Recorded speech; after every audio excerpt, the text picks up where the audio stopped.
So thank you so much, everybody, for joining us today.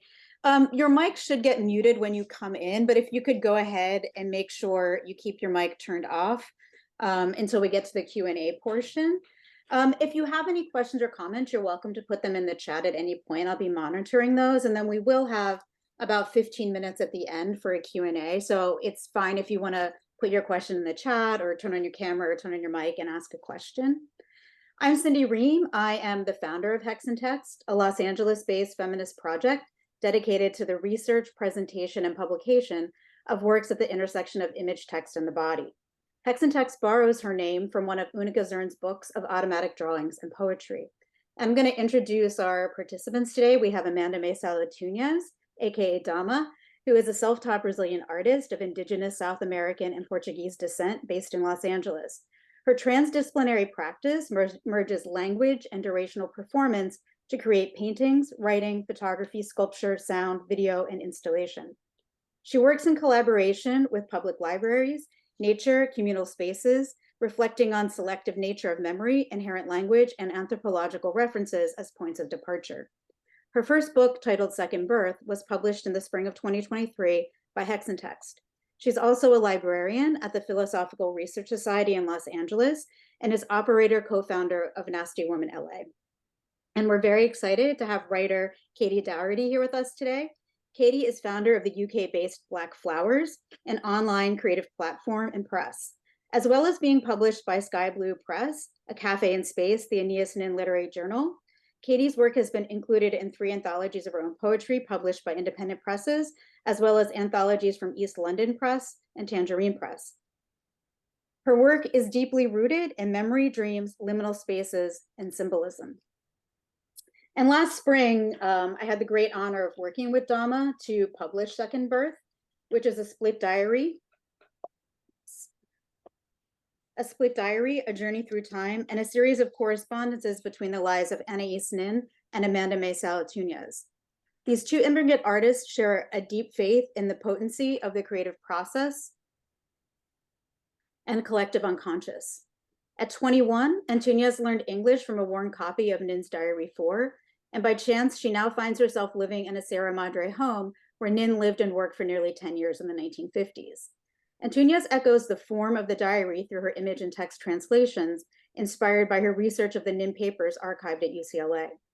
The fragments collected in Second Birth reflect meditations on motherhood, memory, time, the creative process, feminism, dreams, death, and the small moments that make up a life.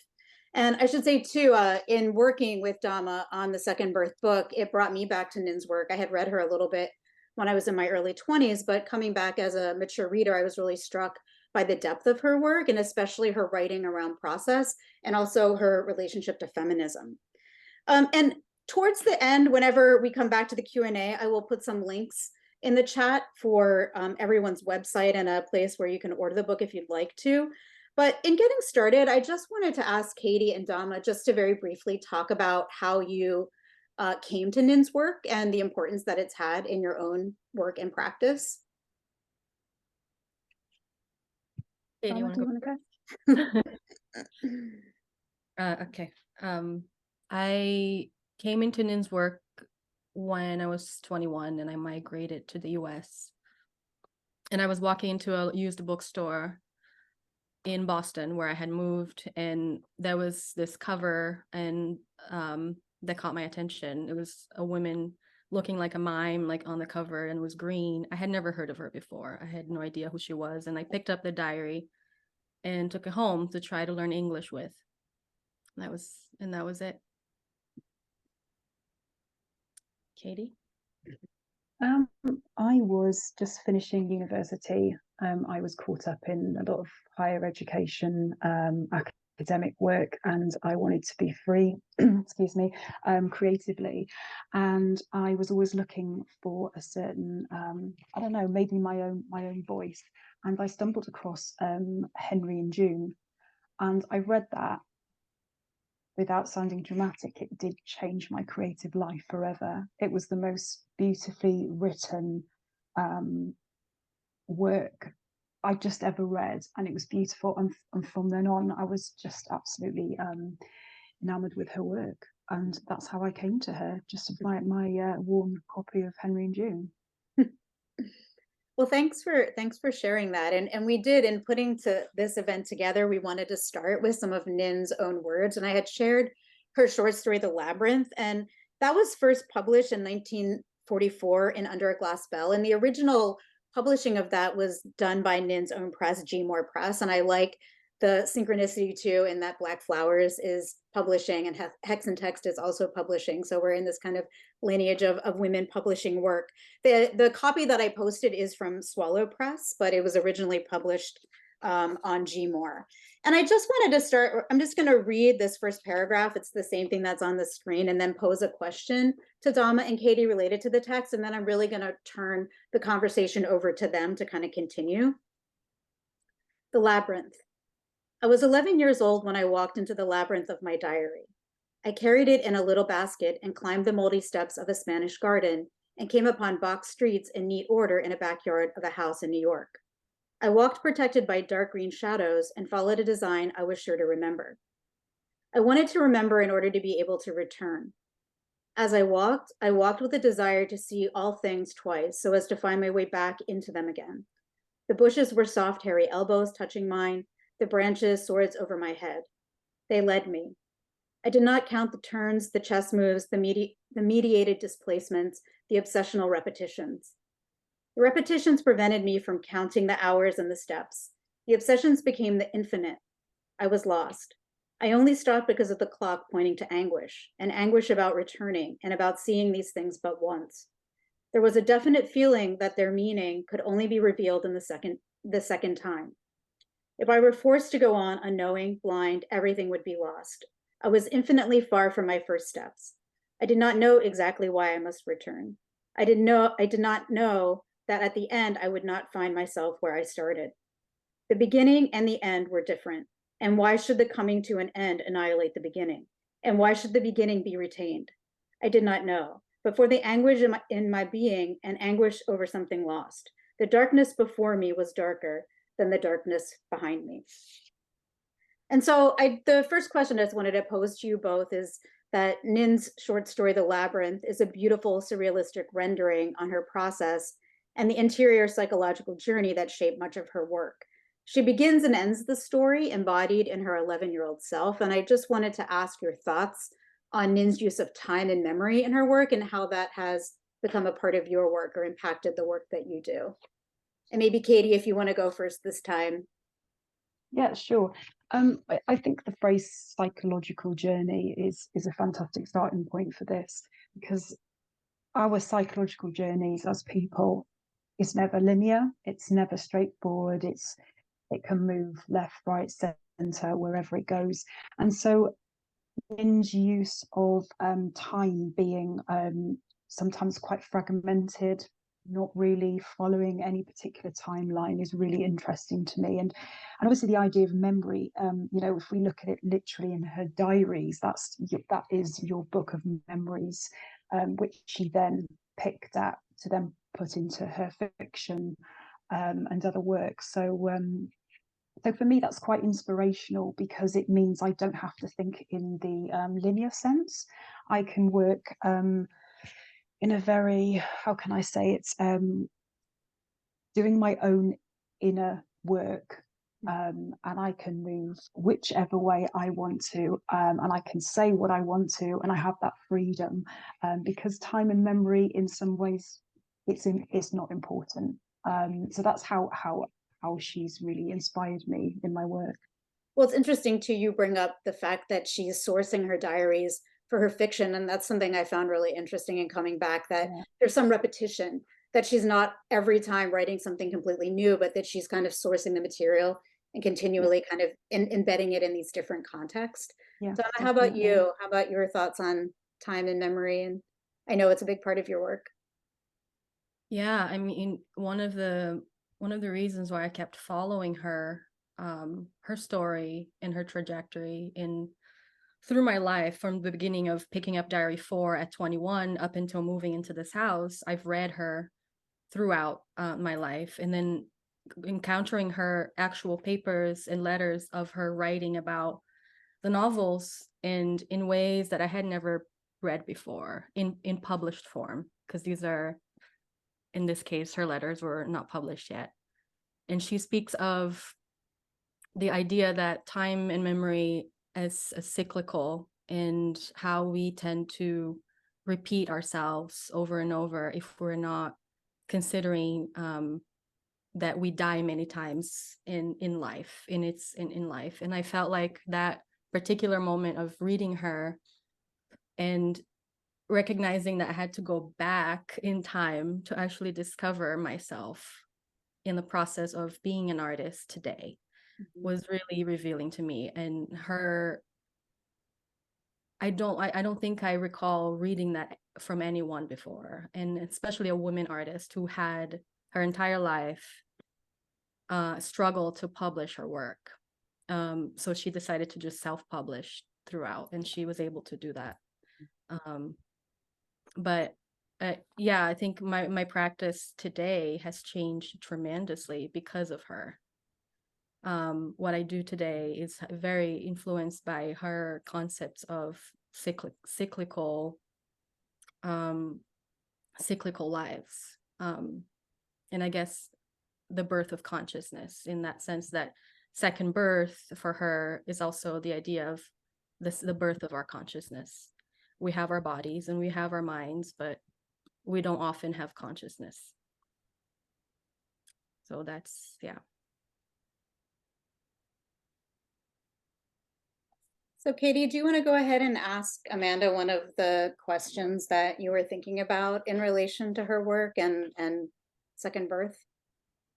Yeah, sure.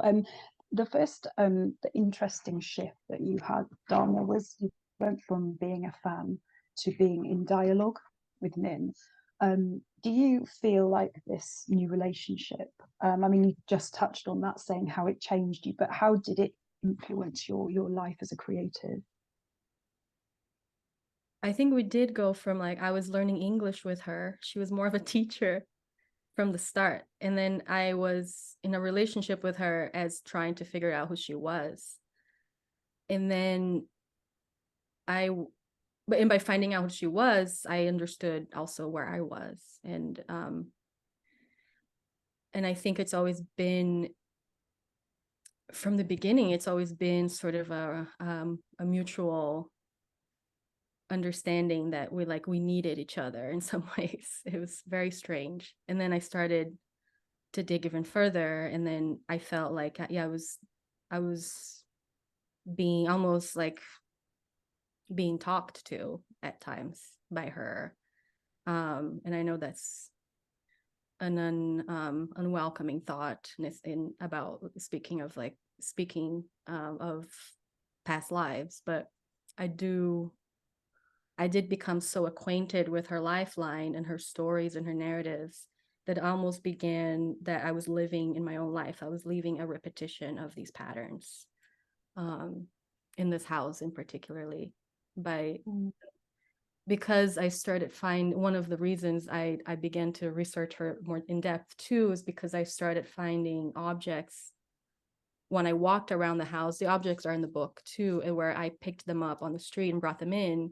And there were objects that were mentioned in most of her novels, like the bird cage. And the bird cage is behind you, right? We can see that right now. Yeah. I found a bird cage on a walk, and I came home with a bird cage, and I was like, what the fuck? And sorry, my language, but I was just, and I kept finding things, and I kept finding notes, and I kept finding, I found a skull of a bull with one horn. Who finds a skull with a bull with one horn? I don't know. But I felt like I needed to bring that in. And it was also symbolic of some of her dreams. So her dreams and my dreams started to kind of like be a little bit of a quilt. And I felt like we were in similar timelines, parallel timelines, if that makes sense. Yeah, I love that. I really love that. Yeah. And one night, I started to feel the parallel and understand that I needed to kind of surrender to it. And then I surrendered to it in about, like, during the pandemic. I was here in this house stuck, and I had all her papers with me, and I had already done my research at UCLA, special collections, going through her letters, her handwriting, which I had to learn how to read her handwriting because it was so difficult to read. This cursive that is like, it looks like a drawing. It was a paint, you know, like I was like looking at like this beautiful page. I saw it as an object too. So it's there, like, you know, her own handwriting. I began to like decipher this writing and then feel like there were notes in there, almost like messages within messages of her work, and resonated with me in the process, where I was at, and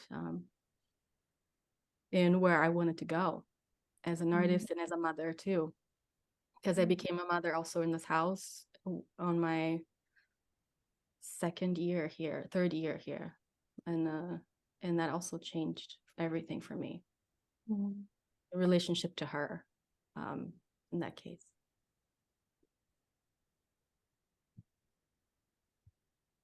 I think, yeah. And Dama, do you want to say anything about your discovery that this was Nin's house? You didn't know that it was Nin's house when you decided to live there. No, I didn't. I found the house on a walk, and again on a walk. I come here. I used to come in this area to go hiking, and there's a cafe behind this house that I used to come after the hike and eat something. And I saw a sign outside the corner of the street, and then for rent. And I just wanted to, out of curiosity, I was always looking in this area to see how much it was. I was like, I definitely can't afford this, but I'm gonna check. And then checking, the landlord brought us in that same day, and basically we had signed papers 3 months before the house was even available to get the house.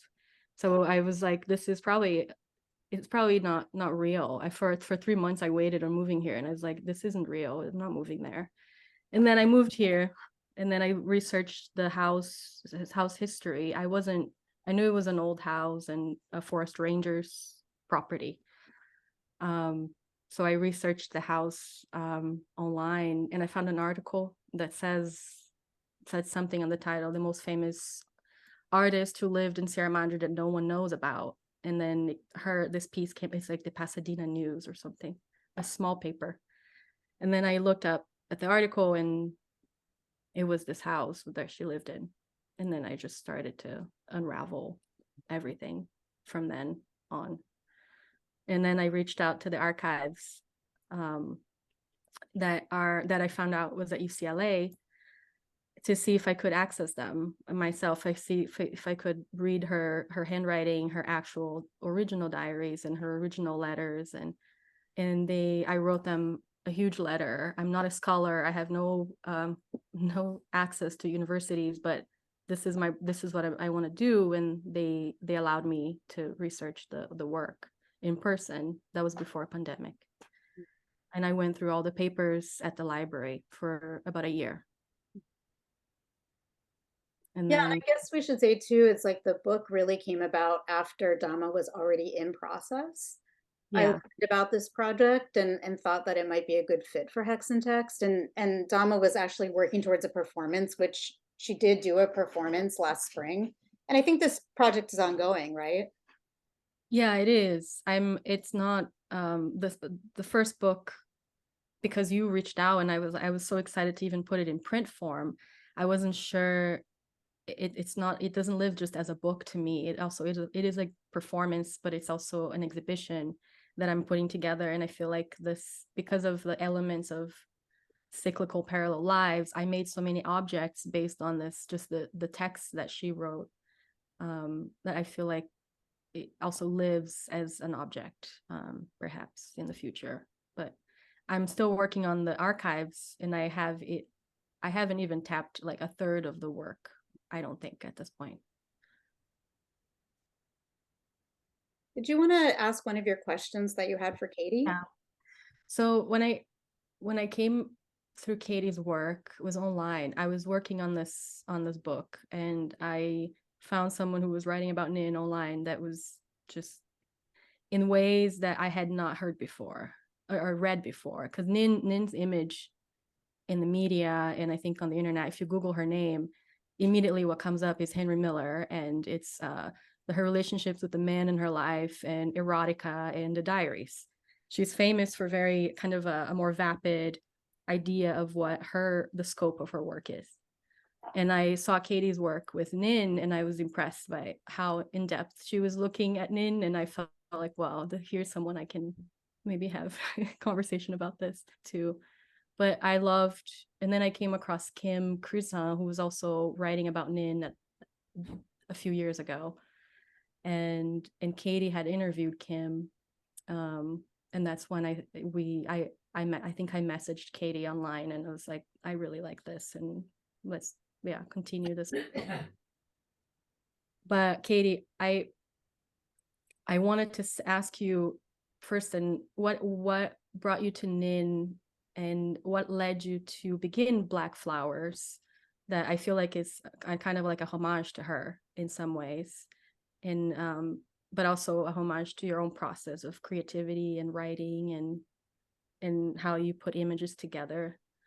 It's a bit surrealist in a sense, as far as like the way you write and post things, and how I want to know how that came about, the process of you creating the site about her and about things that inspire you, that surround her, it seems to me. Well, I mean, I've always been a big fan of like self-publishing. So I was doing a lot of zines years and years ago. And so I decided I want to create a poetry book. But then that was 2020, the pandemic hit, and everything just closed down. So my alternative was to get online. As much as I love real hold in your hand books, I thought, well, this is the best thing to do. So I opened it up to people if they want to submit their poetry. It was a way of people still writing during the pandemic. The really what felt like really dark times, we could still be creative, and they could publish it on my site and that sort of thing. And it's just kind of, as time's gone on, I feel like I've moved in a different direction with it. In regards to, it's not just a journal of work, it's now become a creative platform. I love to show new artists, I love to show current artists, and everything has a similar thread, where I do love surrealism, I do love outside art, and Nin is a perfect example of that. And she's always been somebody to me who is an outsider. She's been the one that they say, oh, she had affairs with this man. You know, she writes filthy work, all this sort of really awful sort of things they say about her. I just think, no, you just don't understand the real work that she put in, you know. And so I added that element within Black Flowers. There's a lot of Nin work there to reflect my love of that. So what I'm trying to say is Black Flowers has gone from that sort of way of opening up during the pandemic for people to be creative. It's now actually almost like my vehicle of everything that I love. It's going from Nin to surrealism. I've got the press as well. So it's all feeding in there. So everything I love, you will see. I hope that people love that too. And I do invite people to write for me as well, because I feel like it has to be a collaboration, and I love collaborating with other people. So yeah, that's me. That's Black Flowers, and well, hopefully it will be the same for many years to come. And I'm sure there'll be lots of other projects popping up, you know, from Black Flowers in the future. And I think Black Flowers too, it feels like diaristic in some ways. Do you feel like you're intentionally creating it as a documentation of memory for yourself too? Yeah, because I suppose in some ways you see things that more personal things for me, where I might read a certain book and I like to write about it. You'll see pieces on there about poetry or memory, or, you know, and it's almost like I don't have a diary myself. I don't really have a journal as such, but I suppose I could go onto Black Flowers and I could start to really see, and I'll remember those times. So it's like it's a digital realm that I've been putting bits and pieces on every now and then. And I can say to you, yes, I remember that day, or I remember why I wrote that, or what I read to lead up to that piece of work. Yeah. Yeah, I suppose sometimes our digital identities are so connected now to how we look at time. Definitely. Yeah. Yeah. The image that Cindy. Yeah, this is the one that has the discussion of sort of the music of the womb. And I know, Katie, you had a question related to motherhood, and Dama already brought this up. And it's interesting too that you become a mother in the house where you kind of rediscover Nin too. So it seems like there's some really interesting overlap. Yeah, when I got pregnant, I was already kind of losing a little faith of like what the project was going to be, because So you had already started the Nin project before. I had worked on it for a year. I had just finished the UCLA. Well, I had finished for a while because I moved into the house beginning of 2019. I started researching her in 2019, and I stopped in 2020 when the lockdowns were in place. I was at the library the first day of lockdown. They were like locking out the library, and I was like, oh fuck. Like I can't come back. So we had no idea what this was going to turn out to be. And then the library began digitizing the work for me because the library was closed forever. I couldn't go in there during the pandemic. And then they digitized the work, which turned out to be actually really convenient. And then I finished the material at home through their very generous submissions to the house.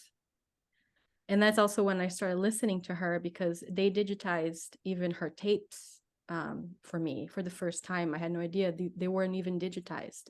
There's some of her tapes online that have been, but there were at least 5-6 boxes of recorded lectures and conversations, and these were conversations with other artists, and I couldn't believe the material that she had saved and that still had no public access. So in my mind, I was like, I need to go through that, because I couldn't go through the work that had already been published. It was kind of not the point. And then, so I started to dive in the archives from the point of view of what had not been said and what had not been talked about or what had not been seen of hers. And when I guess going back to motherhood, I felt like when I gave birth to my daughter, I felt a necessity to just get this out. I needed to give birth to this too, which I call second birth intentionally for that matter. Like I felt like I needed, Nin was hovering around, and if I hadn't gotten this project out in the way that I did, I don't know, motherhood was, not going to happen for me. And I did this poem on the image in the book. I had in the birth room, that's like the heartbeat and the contractions paper, and I asked the nurse to bring it home. Then I came home and I wrote on this paper for a long time until it was done. So this is just a little section of it, and I brought it home. Nin in this house had lost her mother.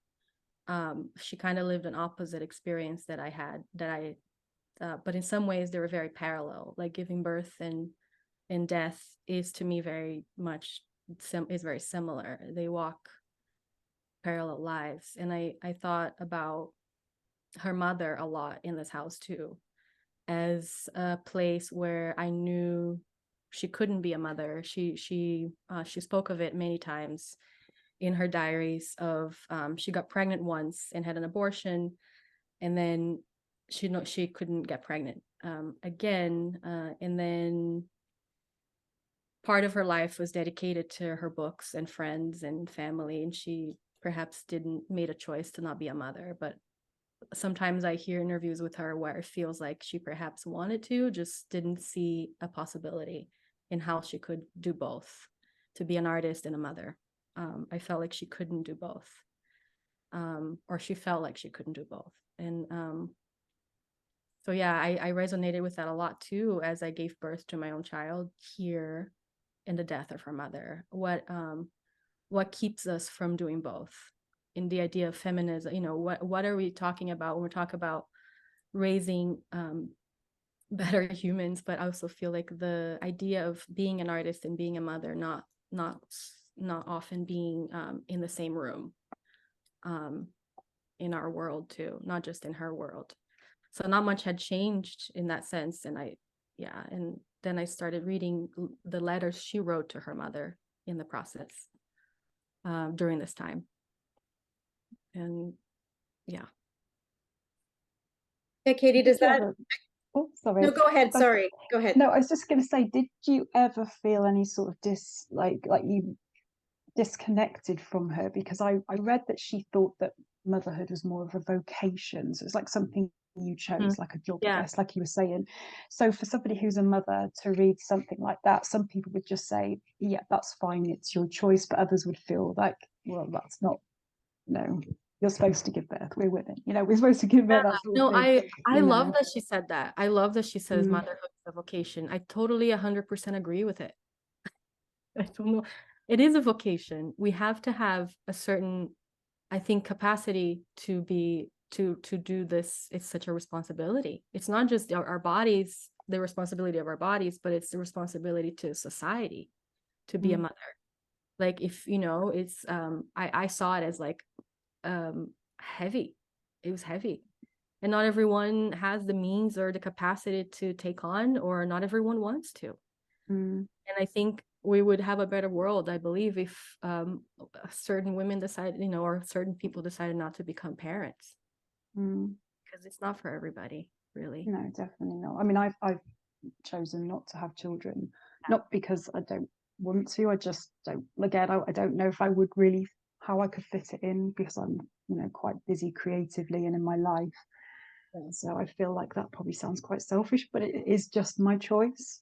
Yeah, no, I don't see it as selfish. I see it as like, I don't know, it's like having some awareness. Yeah, but I do get a lot of people saying, oh, but you know, if you had children, you'd feel different. Or, you know, you get people, but what about your mother? She wants to be a grandmother. And it's all this guilt stuff they give It's you. guilt. And Yeah, you it's know, always it's guilt. Well, and then you're having one, and you're barely like giving birth, and they're already talking about when is the next one. Yeah. Well, I think too, it's like there still is a Yeah.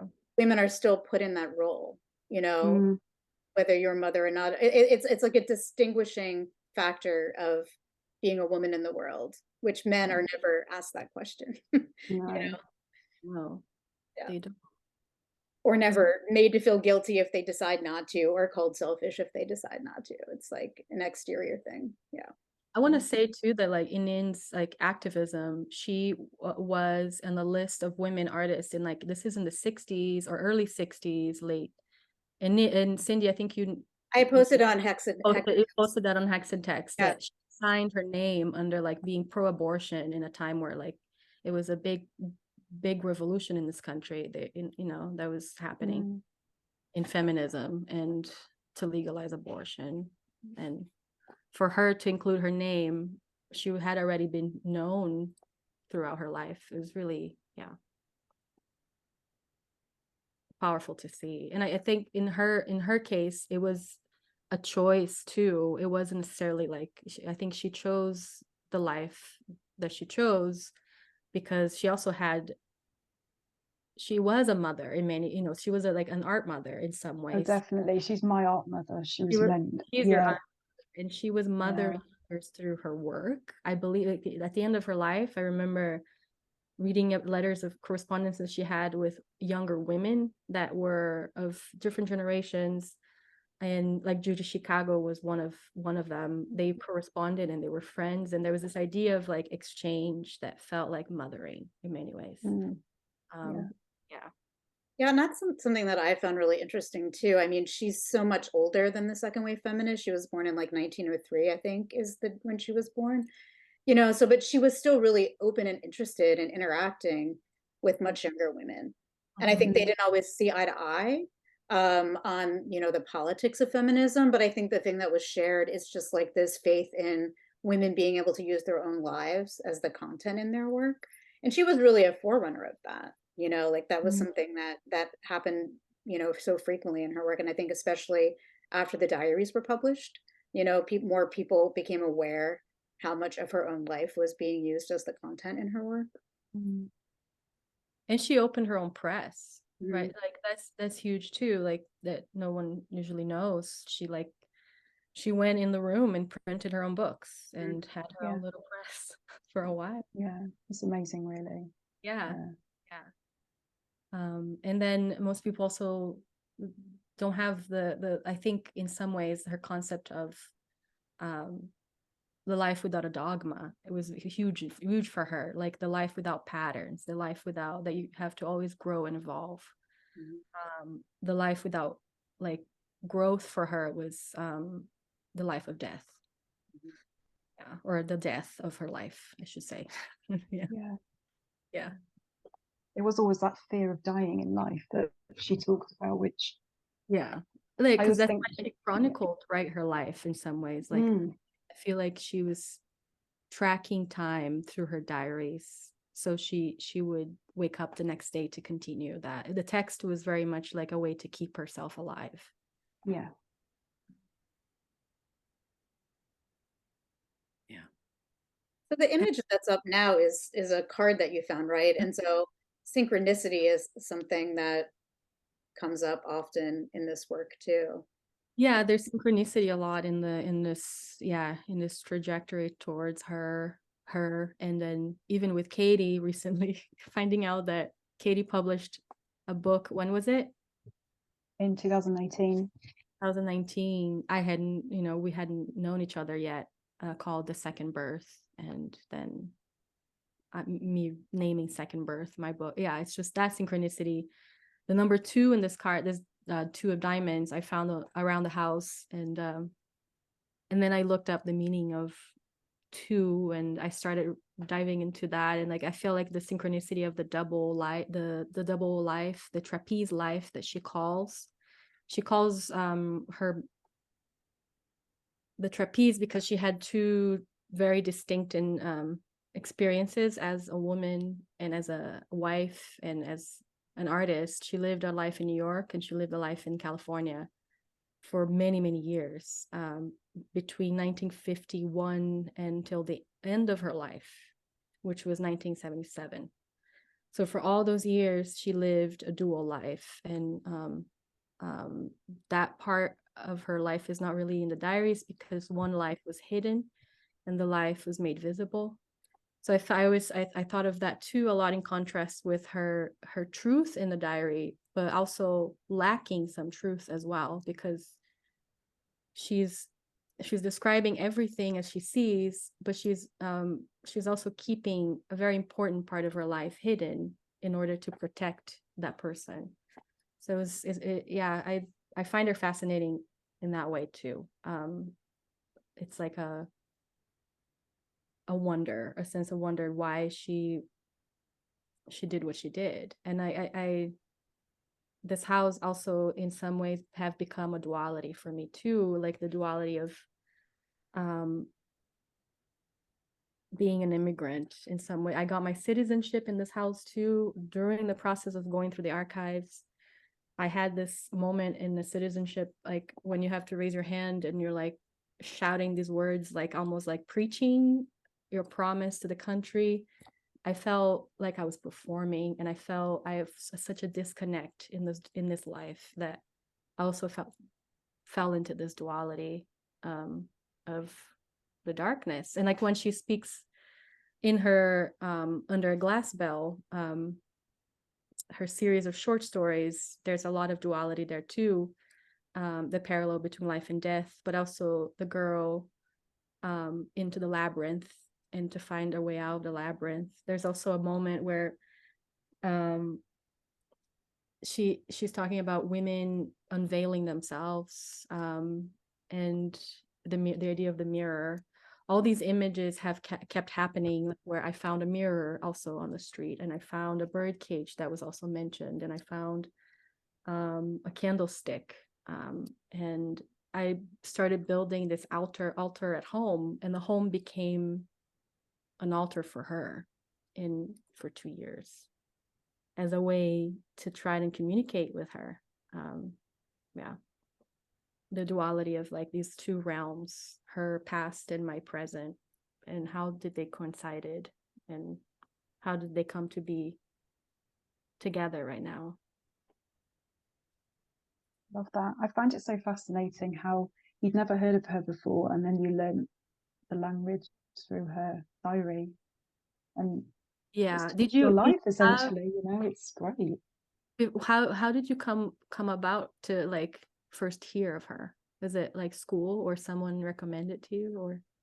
No, I used to hear people talking about her, and it was always very, I would say, it wasn't very nice, because it was very, talking about her sexual partners and her erotica, and it was always sort of looked at as, she wasn't worth reading or whatever.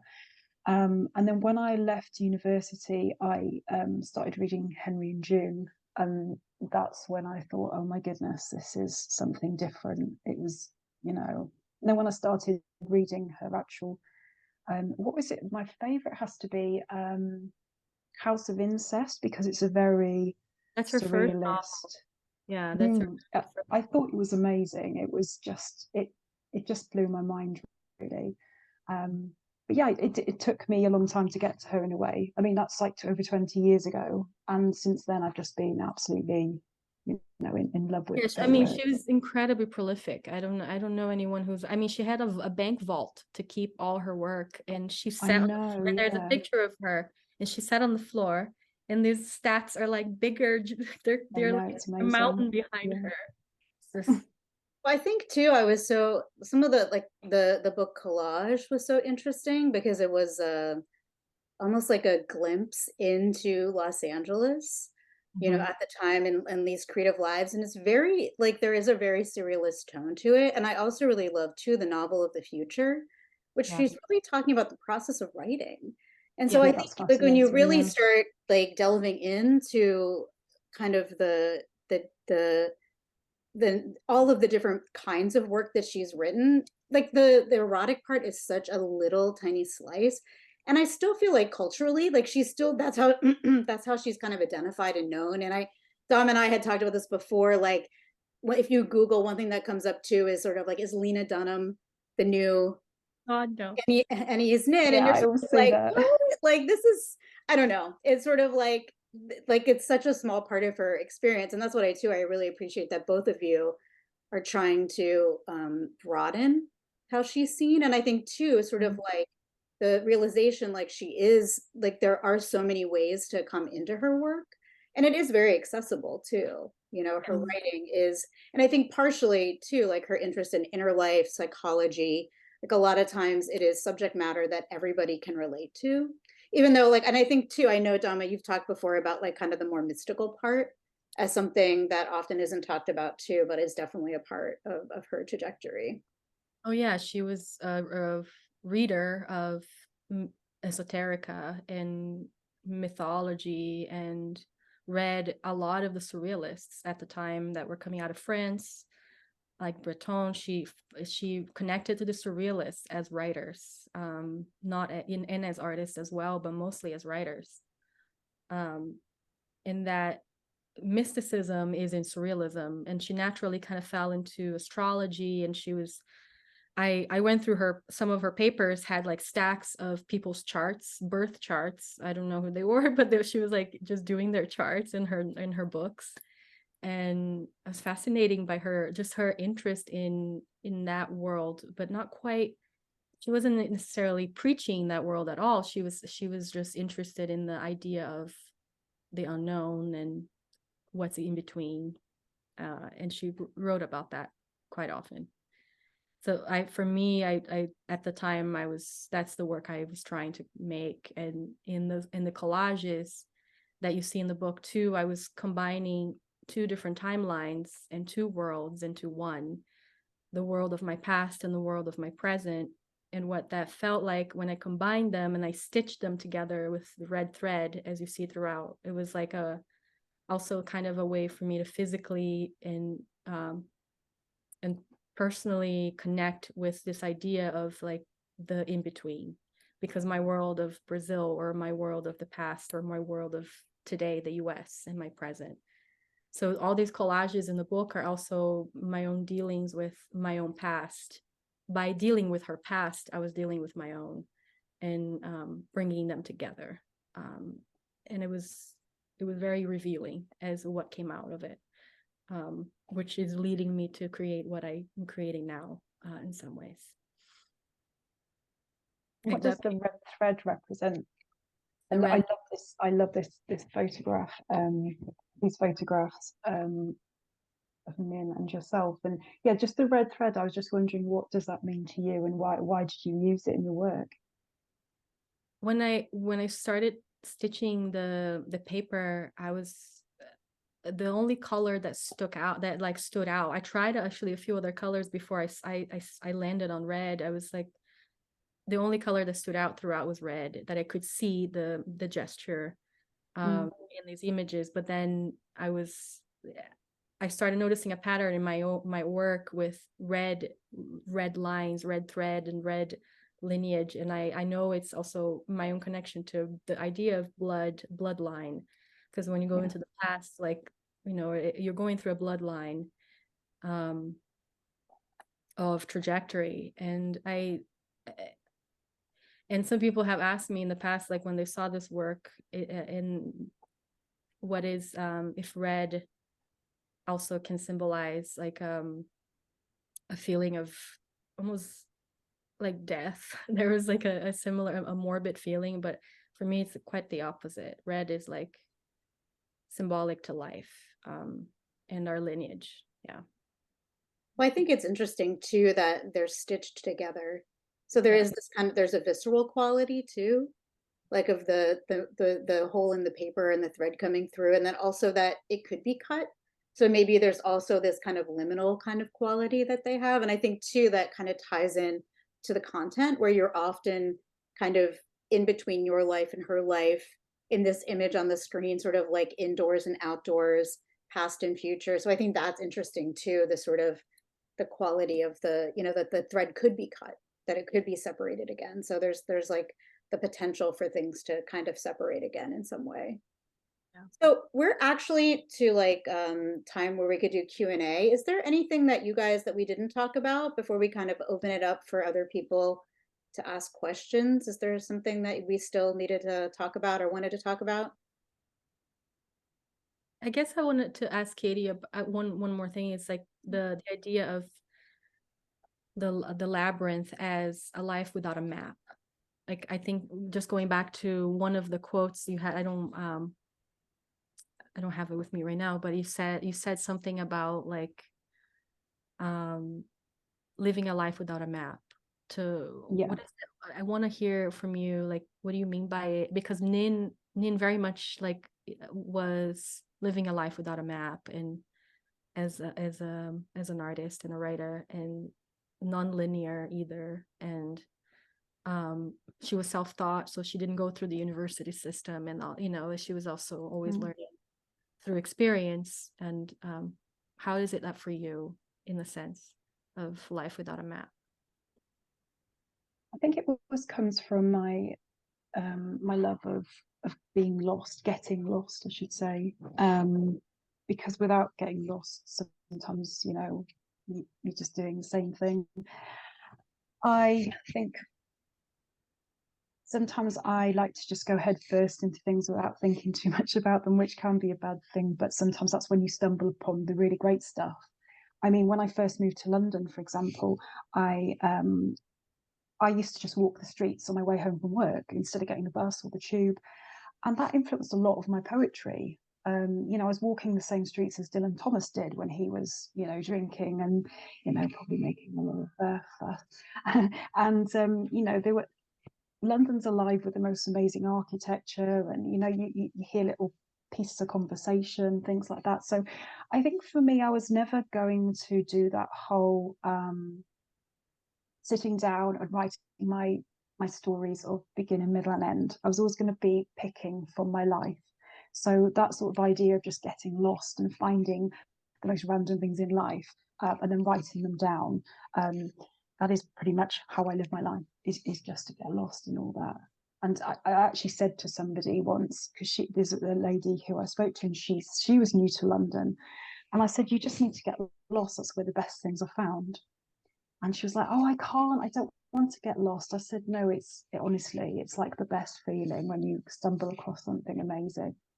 So yeah, getting lost, I think, for me was the way to do it. Well, it seems like too, it's sort of like that's the creative process, or like while you're in the process, I always tell students this sort of like the idea that you have or the impulse you have is the starting point.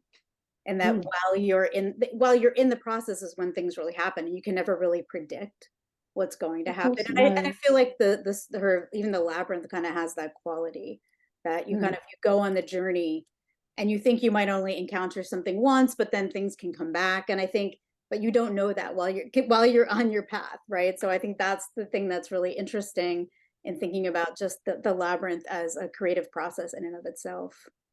Yeah, definitely. And sometimes I think about when I'm writing, I feel like I'm in that car, the beginning of Lost Highway by David Lynch, and you can just see the headlights, you can see the road, but apart from that, everything else is darkness. Yeah. So it is like you're just going through darkness trying to find your way. But I love that. That doesn't scare me. I find that really exciting. Yeah.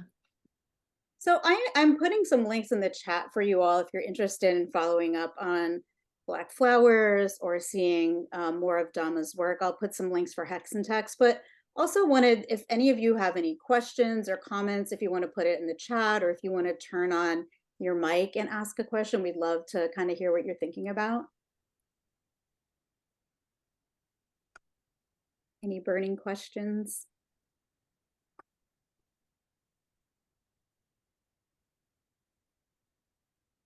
Or does anybody want to share their relationship to Nin's work?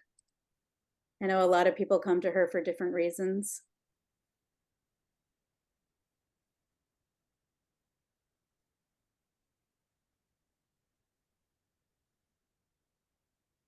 I just wanted to say I'm just so grateful for you all delving into Anaïs Nin's all of her writings and photographs. And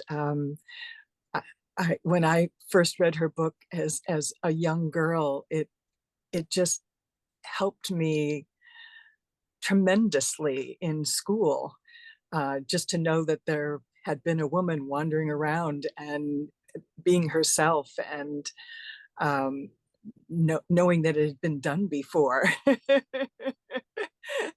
So she just gave me great solace. So I'm very much enjoying what you all have worked with her. Yeah. Yeah, I love that, Larkin. I feel like her sense of self and femininity, and and embracing her femininity was fascinating to me in a world that kind of made me feel like I had to hide it, to be treated like an equal. And for the longest time I was hiding it, and she liberated me from it. I'm like, no, I feel good being this, in this body and in this sense of being in the world as a woman. And and she very much like embraced that fully. Well, Katie and Dama, Prima has a question. They said, what do you think we can learn from creating liminal spaces? Oh, that's a big question. Go first.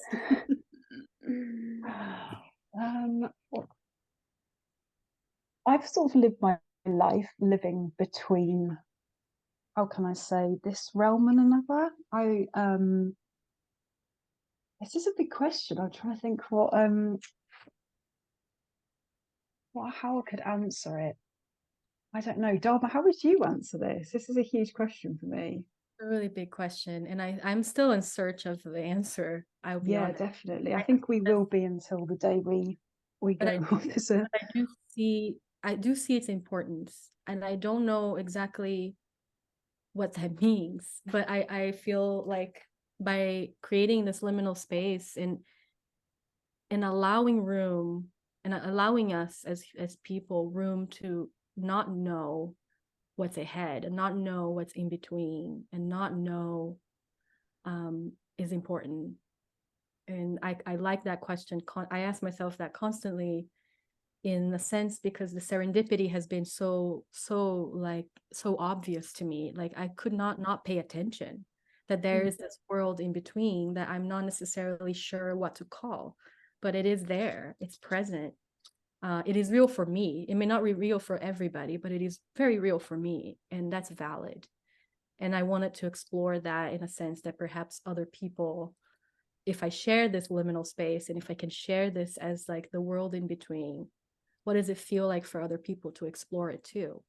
What would it be like? Because I think as artists and creators, like artists are looking for that liminal space.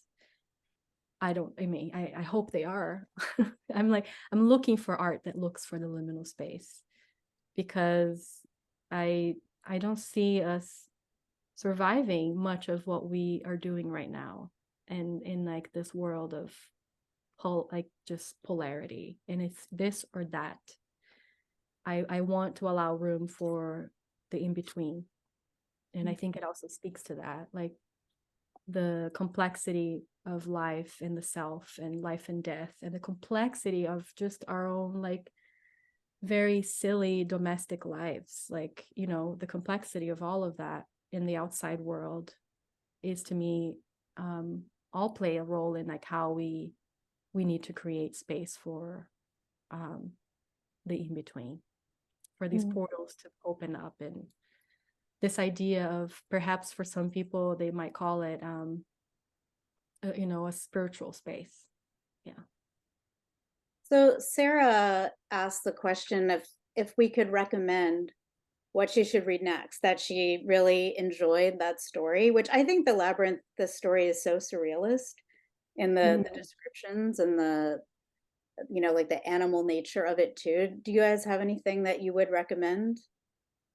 What are your favorites? Well, the novel of the future, I think, is a masterpiece. I'm gonna go ahead and say it, because I think I never read anything like it. It's a guide to creators, and it's a really beautiful way in process and how she processed her own. And that one is more like essays and nonfiction. Yeah, it's like it is nonfiction, but the creative process. Yeah. That's my favorite of hers. And then Under a Glass Bell, please read the whole thing, because the whole thing is really fascinating. And the whole book is surrealist. So I like that about it too. Like House of Incest is probably a really great other surrealist piece. It's prose poetry, novella. But I also picked up last year was I think it's called Conversations with Anaïs Nin, and it's just full of her interviews. And I was in a bit of a slump at the time with my creativity, and I read that, and I was so excited because it was just so interesting to read. And she's so sharp, and so the way she speaks it's so poetic, and it just really speaks to me, and it's so inspiring. So yeah, if you want to learn a little bit more about obviously novel of the future as well, but her creative process and her life, then I think it's called In Conversation with Anaïs, and it's a really great read. Yeah, I would also suggest collages, especially because it's set in Los Angeles, and it's like, what is it, like late 50s, early 60s, something like that. And it just really captures kind of the flavor of Los Angeles. And it's not really journalistic, but it's semi-journalistic and semi-fiction. So I don't know, I found it super fascinating. So if anyone has any final thoughts or questions, to put them in the chat, or if you want to turn on your mic. Quick question. Yes. I'm just wondering, Amanda, are the letters that Anaïs wrote to her mom, are they published, or are those in the archives? No, they have never been published. Yeah. A lot of the letters have never been published. Somebody should make a book of her letters. It's not my project, but they're fascinating. But she also she made photocopies of her letters every time she sent one. So she used those letters sometimes in her writing in the diaries. some of the letters are re-transcribed by her, which is interesting too. She like wanted to save it for some reason. Sure. Yeah. Thanks, Bill. Hi. Hey, nice to see you. Fantastic talk. I love it. Thank you, Thank everybody. you. And I just posted the short story in the chat again. It's also on the Hexentexte page if you go to the Hexentexte link on the web on my website. Or if you can track me down in through the Instagram and I can send you a copy. But it's the PDF is from Under a Glass Bell. So if you also get a hold of that book, you will be able to read that. Mm-hmm. So does anybody have any other thoughts or questions? If not, we can go ahead and wrap up. But I really appreciate Dama and Katie for being here. And it's late for Katie, so I really appreciate you being here with us on a Sunday evening. And thanks for everyone for joining us today. I really appreciate it. And just have a great rest of your weekend. I'll see you later. Ciao. Thank you, everyone. Thank you, everyone.